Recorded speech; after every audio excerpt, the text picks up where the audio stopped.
I've been arguing with my wife for 3 months now, worried that our marriage would be in shambles. You see, she always had an online shopping addiction, buying the latest gadgets and products all for herself to boast around. Recently, I've been laid off, and I have told her constantly that I cannot provide for her the way I used to. Our fights have gotten to the point where there's no point trying to reason with her, and I am getting fed up with her narcissistic behavior. "You're always thinking about yourself," she screamed. "I think it's the other way around."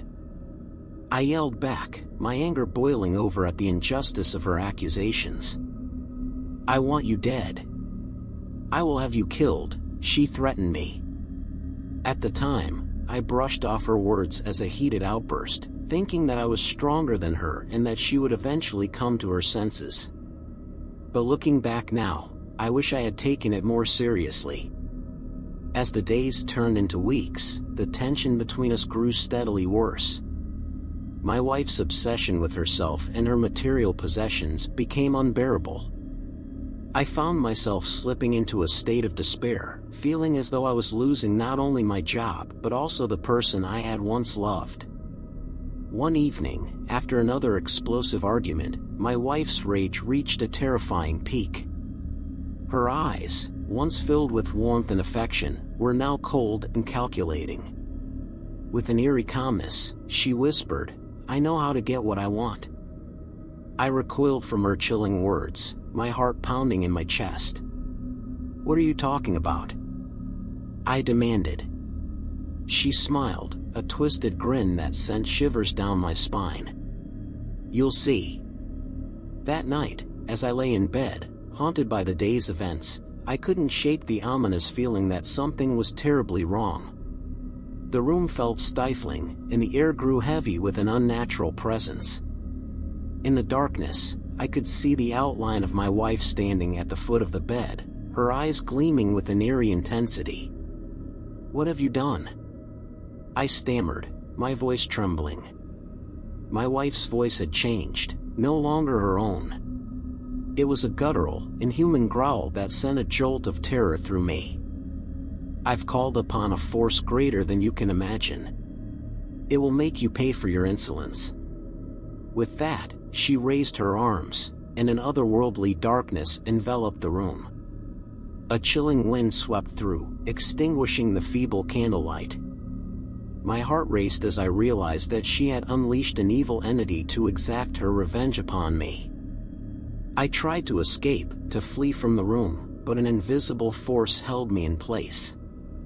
The entity's presence pressed down on me, suffocating me with its sinister power. I could hear my wife's deranged laughter as the room was consumed by an eerie, blood-red glow. The entity's eyes, black as the void, stared into my soul, and I knew that my life was forever changed. My wife's curse had summoned a darkness beyond comprehension, and I was now at its mercy. As the entity's malevolent grip tightened, I couldn't help but wish I had taken my wife's threat more seriously, for now, it seemed there was no escape from the nightmare she had unleashed. Trapped in the malevolent grip of the curse, I was tormented by relentless nightmares and sinister apparitions. Each night, the entity would manifest in grotesque forms, whispering, chilling promises of suffering and torment. My life became a living hell, and I could no longer distinguish between reality and the sinister illusions that plagued me. Desperation consumed me as I searched for a way to break free from the curse my wife had cast upon me. I delved into countless books and scoured the internet, seeking a solution that could release me from the entity's cruel clutches. Days turned into weeks, and I grew increasingly emaciated and sleep-deprived, my sanity hanging by a thread. One fateful evening, as I continued my frantic search for answers, I stumbled upon a sinister website I had never encountered before. Its name alone sent a shiver down my spine, the Obsidian Bazaar. It was a dark and foreboding corner of the internet, filled with tales of curses, malevolent entities, and the unholy rituals required to invoke and dismiss them. The website's unsettling aura hinted at unspeakable powers, but I had no other option. With trembling fingers, I explored the website's twisted forums, hoping to find some insight into breaking the curse that had ensnared me. The users shared stories of their own encounters with the supernatural, some of which were eerily similar to my own predicament. One thread caught my attention. It spoke of a cursed object, one that was the linchpin of the entity's tether to the physical world. If this object were to be destroyed, the curse could be broken, and the entity banished back to the shadows. The author warned that such objects were typically associated with an obsession or attachment of the curse's caster. My mind raced, recalling my wife's obsession with her online shopping addiction. I realized that the cursed object she had used to channel the malevolent entity into our lives might be hidden among her recent purchases. As I frantically sifted through the piles of boxes and packages that had accumulated in our home, I spotted a strange, ornate lamp. It was unlike anything we had ever owned, an eerie, gilded artifact with unsettling symbols etched into its base. The lamp's sinister presence was undeniable. With a mixture of dread and determination, I seized the cursed object and prepared to break it. As the lamp shattered into 100 pieces, a deafening, otherworldly scream filled the room. The entity's hold over me began to wane, and the oppressive darkness lifted, leaving me gasping for breath. With each fragment of the cursed lamp that fell, the entity's presence receded, retreating from my life and leaving me free from its torment. My wife's cruel curse had been broken, and I was finally released from the malicious grip of the entity. Relief washed over me as I realized I had thwarted my wife's wicked intentions and put an end to the curse that had threatened to consume me. Suffice to say, I immediately filed for divorce after my ex-wife came back to her senses. Story 2. Case dismissed, the judge yelled out as everyone left the room. "Hey," my ex-wife whispered to me, her eyes filled with desperation, "I am so sorry." "Never talk to me again," I replied sternly, my voice laced with anger and exhaustion. "I don't want you, or your malicious personality ever again." Flashback to 5 months ago. You loved her touch. Admit to it. You liked her attention. My wife screamed more and more profanities against me. "You have to stop." I screamed back, fed up with her unfounded accusations. "You have to stop this jealousy, or I will file for divorce. I can't take it anymore." Flash forward to present day. The constant accusations and irrational jealousy had pushed me to the brink, and I had filed for divorce to escape the toxic environment that had engulfed our marriage. But it seemed that my ex-wife wasn't ready to let go, and her obsession with me only grew after the court's ruling. I had moved into a small, quiet apartment, hoping for some semblance of peace. But my ex-wife's relentless calls and messages filled my life with constant turmoil. She begged me to reconsider, pleaded for another chance, and swore that she would change. One evening, as I was trying to unwind, I received a message from her. It was an invitation to meet at our old house, where we had once been so happy. She promised that she had found a way to change, to prove that she was capable of being a better partner. Against my better judgment, I agreed to meet her, hoping that she had genuinely seen the error of her ways. As I arrived at our old house, I was met with an eerie atmosphere. The air was thick with tension and the memories of our countless arguments. It was as if the very walls of the house held the echoes of our broken marriage. My ex-wife led me into the living room, where a small wooden board with letters and numbers caught my eye. An Ouija board. I hadn't seen one in years, and it seemed like an unusual choice for reconciliation. "Trust me," she said, her eyes imploring. "This is the only way I can prove my love for you."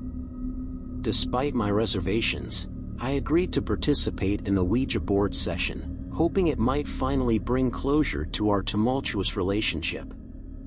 As we both placed our hands on the planchette, my ex-wife began to ask questions. The planchette moved, spelling out words and phrases, seemingly in response to our queries. But something felt off. The atmosphere grew more oppressive, and the room grew cold.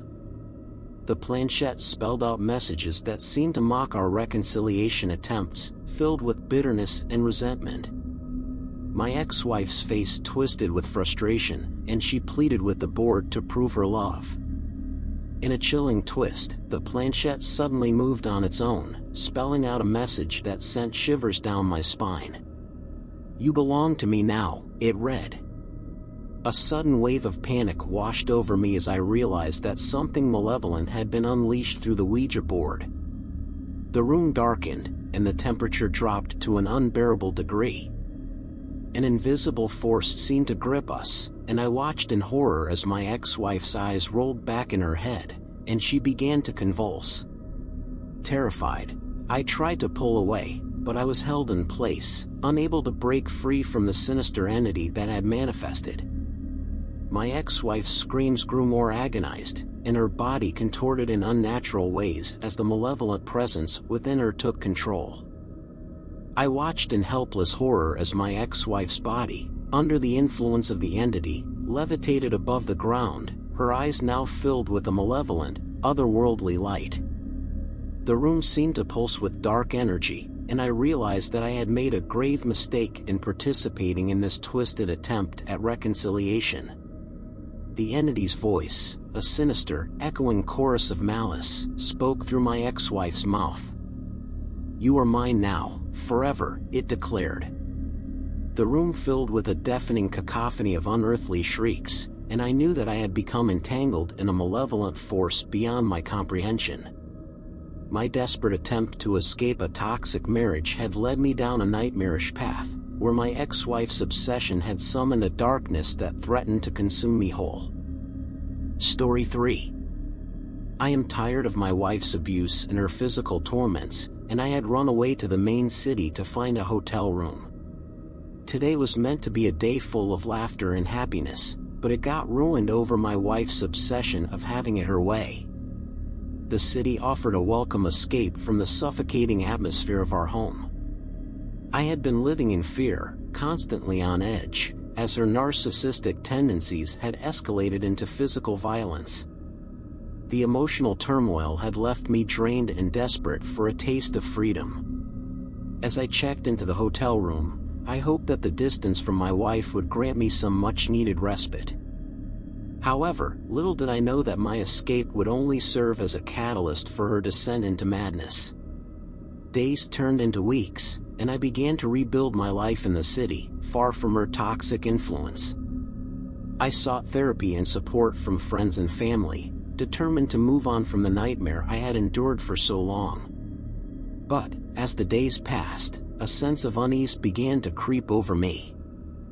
I had heard whispers of her increasingly erratic behavior from mutual acquaintances.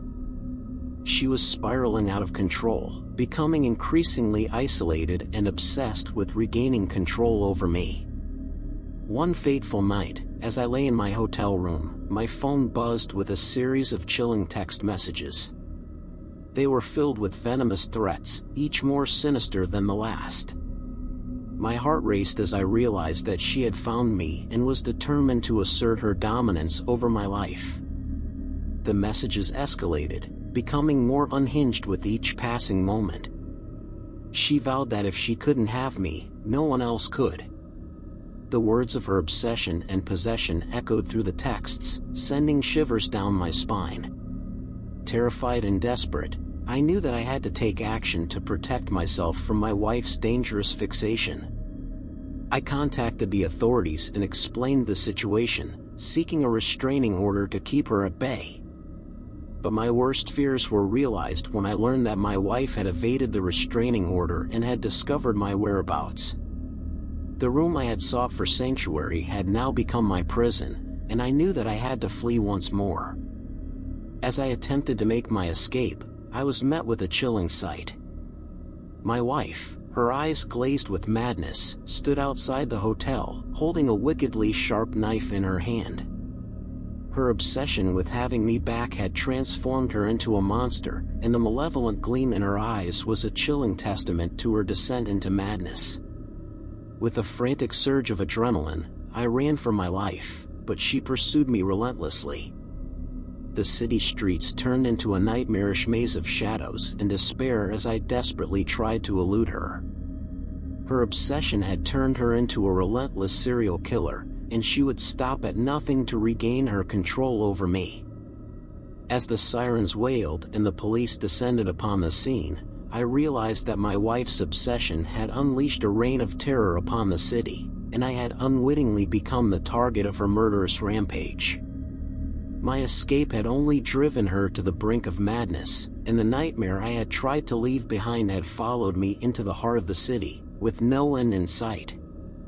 My desperate flight through the city had led to a standoff with the police, and they managed to apprehend my wife, who was promptly arrested and sent to prison. For a brief period, I felt a reprieve from the relentless pursuit, but I knew that my wife's obsession with regaining control over me would not be easily thwarted. Weeks turned into months, and I began to believe that I had finally escaped the clutches of my narcissistic, murderous wife. The city was my sanctuary, and I cautiously began to rebuild my life once more. However, the illusion of safety was shattered when I received a chilling phone call from a mutual friend. My wife had managed to escape from prison, and her obsession with me had grown even more terrifying. The friend warned me that she was on the loose and desperate to locate me. Terrified, I changed my identity, moved to a different city, and hoped that I could finally find the peace and safety that had eluded me for so long. I established new connections and tried to erase any trace of my previous life. But my wife's relentless determination to possess me was unwavering. She left a trail of violence and chaos in her wake as she relentlessly pursued me across the country. The news was filled with reports of her gruesome crimes, a deadly pattern that she believed would lead her to me. My new life was a shadow of what it had once been, marred by fear, paranoia, and the ever-present threat of my wife's return. I lived in constant dread, knowing that my wife's obsession had turned her into a remorseless serial killer, and I was her primary target. The nightmare continued to unfold, with each passing day bringing me closer to the edge of despair. The law enforcement agencies were no closer to capturing my wife, and I was left to fend for myself, constantly on the run, and forever haunted by the chilling prospect of her next appearance. As the years passed, I realized that there was no escape from the relentless grip of my wife's obsession. She was a serial killer driven by madness and the twisted belief that I was her possession. My life had become a harrowing, inescapable nightmare, and the relentless chase had left me forever scarred, my existence a never-ending battle for survival.